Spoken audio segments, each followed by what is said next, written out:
Breaking news చూస్తున్నాం. Supreme court సంచలన తీర్పు వెలువరించింది. హైకోర్టు ఆదేశాలను ఉల్లంఘించిన మోహన్ రావును ఎంఆర్ఓగా డిమోట్ చేస్తూ సుప్రీంకోర్టు తీర్పు ఇచ్చింది. మోహన్ రావు మద్దతుతో ప్రభుత్వ గెస్ట్ హౌస్ లో అసాంఘిక కార్యకలాపాలు జరుగుతున్నాయనేటువంటి వార్తలు వచ్చాయి. దీనిపై సర్కార్ కన్ను తెరిచింది, వాస్తవాలపై దృష్టి పెట్టింది. కొన్ని సంవత్సరాలుగా కొనసాగిన అరాచకాలకు చెక్ పెట్టే పనిలో పడింది. ఇక మోహన్ రావు ఎవరు తను, అతనిపై అభియోగాలు, అవినీతి ఆరోపణలు, అసాంఘిక కార్యకలాపై న్యూస్ 360లో వచ్చిన కథనాలతో పెద్ద కదలికనే వచ్చింది.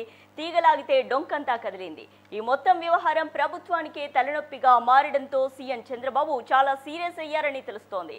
ఉన్నతాధికారులను పిలిపించుకొని అన్ని విషయాలను విచారించినట్లుగా సమాచారం. దీంతో మోహన్ రావు అండ్ కోపై వేటు వేసింది. ఇక రంగం సిద్ధమైనట్లుగా తెలుస్తోంది. అతను చేసిన లావాదేవీలు, అతని కింద సిబ్బంది నిర్వాకాలపై కూడా సర్కార్ దృష్టి సారించింది.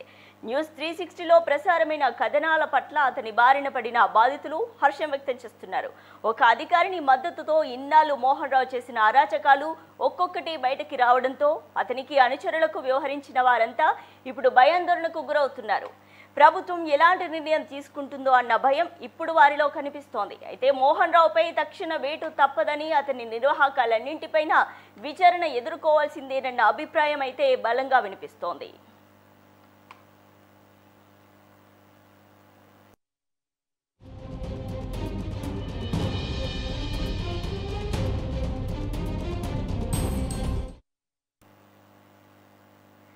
సుప్రీంకోర్టు ఇచ్చిన తీర్పుపై మరిన్ని డీటెయిల్స్ మా కొలీగ్ అవినాష్ అందిస్తారు న్యూస్ రూమ్ నుండి. అవినాష్, చెప్పండి, అసలు సుప్రీంకోర్టు ఏం తీర్పు ఇచ్చింది? ఇతనిపై వేటు తప్పదనేటువంటి వార్తలు అయితే వినిపిస్తున్నాయి. దీనికి సంబంధించి డీటెయిల్స్ ఏంటి?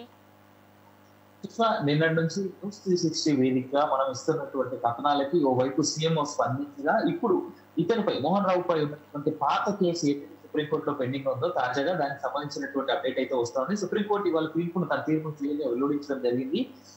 ఎందుకంటే తనకున్నటువంటి ఎడ్యుకేషన్ క్వాలిఫికేషన్ గా చూసుకుంటే తన ప్రోటోకాల్ డైరెక్టర్ గా ఉండేందుకు అర్హుడు కాదు కాబట్టి సుప్రీంకోర్టు చాలా క్లియర్ గా చెప్పడం జరిగింది. తనని డిమోటివేట్ చేసి కేవలం ఒక ఎంఆర్ఓగా మీరు పని చేసుకోండి అంతే తప్ప మీరు ఈ పొజిషన్ లో ఇప్పుడు ఏదైతే పొజిషన్ లో ఉన్నాడో అతను ఆ పొజిషన్ లో ఉండడానికి అర్హుడు కాదు అంటూ సుప్రీంకోర్టు చాలా క్లియర్ గా గైడ్ లైన్స్ ఇవ్వడం జరిగింది. అదేవిధంగా సీఎంఓలు కూడా చంద్రబాబు నాయుడు కూడా క్లియర్ గా ఇదే రకమైనటువంటి అంశం చెప్పడం జరిగింది. ఏదైతే సీఎంఓకి ఇతను రావాల్సిన అవసరం లేదని, సీఎంఓలో ఇతను కనిపిస్తే బాగుంటుంది, నేను యాక్షన్ తీసుకుంటా అని చెప్పేసి ఉదయమే సీఎంఓ నుంచి కూడా సీరియస్ ఆర్డర్స్ అయితే రావడం జరిగింది. సో ఇవన్నీ గమనించుకుంటా ఉంటే ఓవైపు సుప్రీంకోర్టు నుంచి వచ్చినటువంటి ఈ ఆర్డర్స్ చూసుకున్నా, అదేవిధంగా సీఎంఓ చేస్తున్నటువంటి ఎంక్వైరీ ఏదైతే ఉందో మొత్తం వీళ్ళ పచ్చి పాండవుల పైన ఏదైతే 4 మెయిల్ ఒక ఫీమేల్ ఆఫీసర్స్ అంటే మోహన్ రావు, అదేవిధంగా శ్రీధరు, క్రాంతి, ఫాజలు, అదేవిధంగా ఒక ఫీమేల్ ఆఫీసర్, మోహన్ రావు, క్రాంతి, శ్రీధరు, ఫాజలు, అదేవిధంగా ఒక ఫీమేల్ ఆఫీసర్ ఎవరైతే ఉన్నారో ఈ 5 పైన కూడా పెద్ద ఎత్తున ప్రభుత్వం చాలా సీరియస్ గా ఉన్నట్టయితే కనిపిస్తోంది. సో ఇటు చూసుకున్నా గానీ ఇటు సీఎంఓ ఆఫీస్ నుంచి అంటే డైరెక్ట్ గా సీఎం అయినా కానీ అదేవిధంగా ఇతని పైన ఉన్నటువంటి ఈ పాత కేసుకి సంబంధించి వాళ్ళ జడ్జిమెంట్ రావడం కానీ చూసుకుంటే మాత్రం ఈ గ్యాంగ్ ఏదైతే ఉందో వీళ్ళందరికీ పెద్ద ఎత్తున దెబ్బ తగిలిందనే చెప్పుకోవచ్చు. తొందరలోనే ఇతని డిమోటివేషన్ అయితే కన్ఫర్మ్ గా కనిపిస్తోంది. ఎందుకంటే సుప్రీంకోర్టు ఇచ్చినటువంటి ఆర్డర్స్ ప్రకారమే ఇతని పోస్టింగ్ అయితే ఉంటుంది. కాకపోతే రానున్నటువంటి రోజుల్లో ప్రభుత్వం ఏ రకమైనటువంటి చర్యలు తీసుకుంటుంది, వీళ్ళ మీద ఎలాంటి యాక్షన్ తీసుకుని వీళ్ళని ఎలా అర్పిస్తుంది అనేటువంటి అంశాన్ని మాత్రం వేచి చూడాల్సినటువంటి అవసరం. అయితే ఎంఆర్ఓగా డిమోట్ చేసినట్టుగా తెలుస్తోంది సుప్రీంకోర్టు. అంటే మోహన్ రావు అండ్ కో పైన కూడా వేటు ఉంటుంది ఖచ్చితంగా అనేటువంటి నేపథ్యంలో అసలు ఎలాంటి వేటు పడే అవకాశాలు ఉన్నాయి? అసలు వీళ్ళందరినీ కూడా ప్రభుత్వం కావచ్చు, ఇటు సుప్రీంకోర్టు ఎలాంటి చర్యలు తీసుకునే అవకాశాలు ఉన్నాయి? సుష్మా, అంటే ఇక్కడ 2 అంశాలు చాలా క్లియర్ కనిపిస్తూ ఉన్నాయి. ఒకటి, సుప్రీంకోర్టు ఇచ్చినటువంటి గైడ్ లైన్స్ లేదా సుప్రీంకోర్టు ఇచ్చినటువంటి తీర్పు ప్రకారం ఇతను డిమోటివేట్ అయితే అవుతాడు. అంటే ప్రోటోకాల్ డైరెక్టర్ గా సీఎంఓ ప్రోటోకాల్ డైరెక్టర్ గా ఉన్నటువంటి గెస్ట్ హౌస్ ప్రోటోకాల్ డైరెక్టర్ గా ఉన్నటువంటి ఇతను కేవలం ఎంఆర్ఓగా మాత్రం డిమోటివేట్ అవుతాడు. ఆ తర్వాత ఇతని మీద అదేవిధంగా ఇతని అనుయాయులు ఎవరైతే ఉన్నారో మిగిలినటువంటి నలుగురు వీళ్ళందరి మీద ప్రభుత్వం ఏ రకమైనటువంటి చర్యలు తీసుకుంటుంది అనేటువంటి వేచి చూడాల్సినటువంటి అవసరం చూస్తాం. ఎందుకంటే ఇప్పుడిప్పుడే అంటే న్యూస్ 360లో మనం చేసినటువంటి పత్రాల ఆధారంగా ఇప్పుడే స్టార్ట్ అయినట్టుగా తెలుస్తా ఉంది. ఇటు రాష్ట్ర ప్రభుత్వం చాలా క్లియర్ గా అండ్ చాలా సీరియస్ యాక్షన్ అయితే తీసుకునేందుకు సిద్ధపడినట్టుగా క్లియర్ కనిపిస్తా ఉంది. సో ఇలాంటి తరుణంలో వాళ్ళ మీద పూర్తి స్థాయిలో అంటే ఎలాంటి యాక్షన్ తీసుకుంటుంది ఏంటి అనేటువంటి మాత్రం కొన్ని రోజులు గడిస్తే కానీ తెలియదు. ఎందుకంటే కాకపోతే ఒకటి మాత్రం వాస్తవం, ఇతను ఎట్టి పరిస్థితులు సీఎంఓకి అనుమతించొద్దు అనేటువంటి మాట చంద్రబాబు నాయుడు క్లియర్ గా చెప్పినట్టు అయితే మనం అనుకుంటున్నటువంటి సమాచారం. సో ఇంత జరుగుతున్నా ఇన్ని రోజుల నుంచి ఎందుకు యాక్షన్ తీసుకోలేదు అనేటువంటి యాంగిల్ లో కూడా క్వశ్చన్ చేసినట్టుగా, అదేవిధంగా ప్రభుత్వం సొమ్ము ఏదైతే ఉందో దాన్ని పూర్తి స్థాయిలో వీళ్ళు దుర్వినియోగం చేశారు కాబట్టి వాళ్ళ మీద చాలా చాలా పెద్ద ఎత్తున యాక్షన్ అయితే తీసుకునేందుకు ఆస్కారం అయితే కనిపిస్తా ఉంది. వీళ్ళకి సంబంధించినటువంటి ఆస్తులు, వీళ్ళు కూడబెట్టినటువంటి ఆస్తులన్నీ వీళ్ళు అధికారంలో ఉన్నప్పుడు, అంటే గత 5-6 ఏళ్ల పాటు నుంచి వీళ్ళు అధికారంలో ఉన్నారు. సో వీళ్ళకి సాయం చేసినటువంటి ఆ పెద్దలు, ప్రభుత్వ పెద్దలు ఎవరు, మాజీ ప్రభుత్వ పెద్దలు. సో అదే విధంగా ఏ రకమైనటువంటి ఆఫీసర్లు వీళ్ళతో నిలబడ్డారు, వాళ్ళపైన కూడా ఎలాంటి చర్యలు తీసుకోవాలనేటువంటి యాంగిల్ కూడా ఎంక్వైరీ అయితే నడుస్తున్నట్టుగా ఉంది సుష్మా. కాకపోతే ప్రభుత్వం దగ్గర నుంచి క్లియర్ ఆర్డర్స్ వచ్చేంత వరకు, అంటే మనకి క్లియర్ గా తెలుస్తున్నది ఏంటంటే వీళ్ళపైన యాక్షన్ అయితే తీసుకుంటారు, కానీ ఎలాంటి తీసుకుంటారు అనేటువంటిది కొంచెం వెయిట్ చూడాల్సినటువంటి అంశంగా తెలుసుకోవచ్చు సుష్మా. అయితే అవినాష్, ఇందులో మొదటి నుంచి ఉన్నటువంటి ఈ మహిళా అధికారిని పైన ప్రభుత్వం ఎలాంటి చర్యలు తీసుకునే అవకాశం ఉంది? మీరు అన్నట్టుగా ఇంకొద్ది రోజులు వెయిట్ చేస్తే కానీ క్లారిటీ రాదా? అసలు ఎలా చూడాలి అంటారు? ఇక్కడ చాలా క్లియర్ గా తెలుస్తున్నటువంటి అంశం ఏంటంటే, ఈ రోజు అంటే న్యూస్ లో వచ్చినటువంటి కథనాల తర్వాతే ప్రభుత్వ యంత్రాంగం కదిలినట్టుగా అయితే క్లియర్ గా కనిపిస్తా ఉంది. కాకపోతే వాళ్ళకి సంబంధించి అంటే ఇప్పుడు ఎంక్వైరీ మొదలైంది కాబట్టి ఆ ఫీమేల్ ఆఫీసర్ ఎవరైతే ఉన్నారో కేవలం ఆవిడ అండదండలు తీసుకునే విధంగా కూడా రెచ్చిపోయినట్టుగా క్లియర్ గా ఇటు ప్రభుత్వం దగ్గర, ప్రభుత్వ అధికారుల దగ్గర కూడా క్లియర్ గా సమాచారం అయితే ఉంది సుష్మా.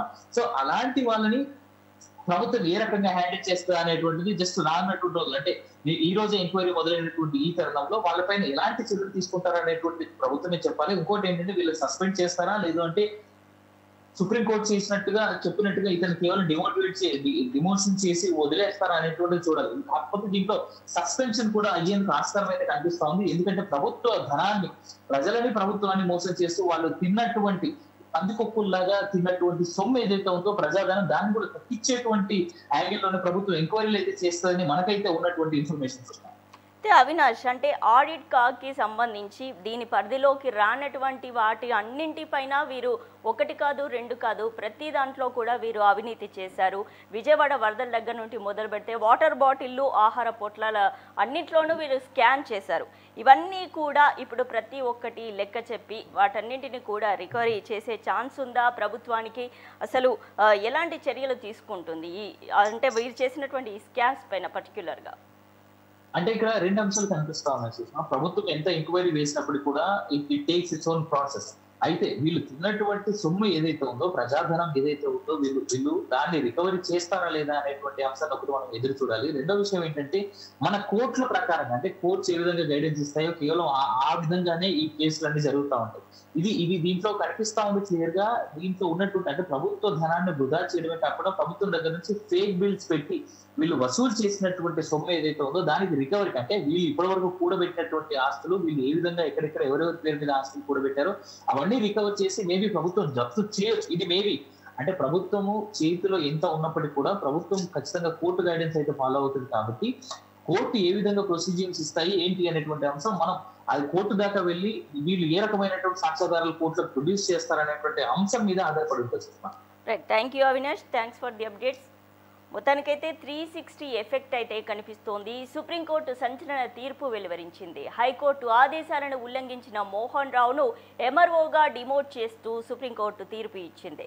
ఇక ప్రభుత్వ గెస్ట్ హౌస్లో అసాంఘిక కార్యకలాపాలు జరుగుతున్నటువంటి ఆరోపణల నేపథ్యంలో సర్కార్ కన్ను తెరిచింది, వాస్తవాలపై దృష్టి పెట్టింది. కొన్ని సంవత్సరాలుగా కొనసాగిన అరాచకాలకు చెక్ పెట్టే పనిలో పడింది సర్కార్. ఇక మోహన్ రావు, అతని అనుచరులపైన అభియోగాలు, అవినీతి ఆరోపణలు, అసాంఘిక కార్యకలాపాలపై న్యూస్ 360లో వచ్చిన కథనాలతో పెద్ద కదలికే వచ్చింది. తీగలాగితే డొంకంతా కదిలింది. ఈ మొత్తం వ్యవహారం ప్రభుత్వానికే తలనొప్పిగా మారడంతో సీఎం చంద్రబాబు చాలా సీరియస్ అయ్యారని తెలుస్తోంది.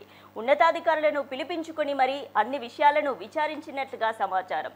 దీంతో మోహన్ రావు అండ్ కోపై వేటు పడింది. రంగం సిద్ధమైనట్లుగా తెలుస్తోంది. అతను చేసిన లావాదేవీలు, అతని కింద సిబ్బంది నిర్వాకాలపై కూడా సర్కార్ దృష్టి సారించింది. న్యూస్ 360లో ప్రసారమైన కథనాల పట్ల అతని బారిన పడిన బాధితులు హర్షం వ్యక్తం చేస్తున్నారు.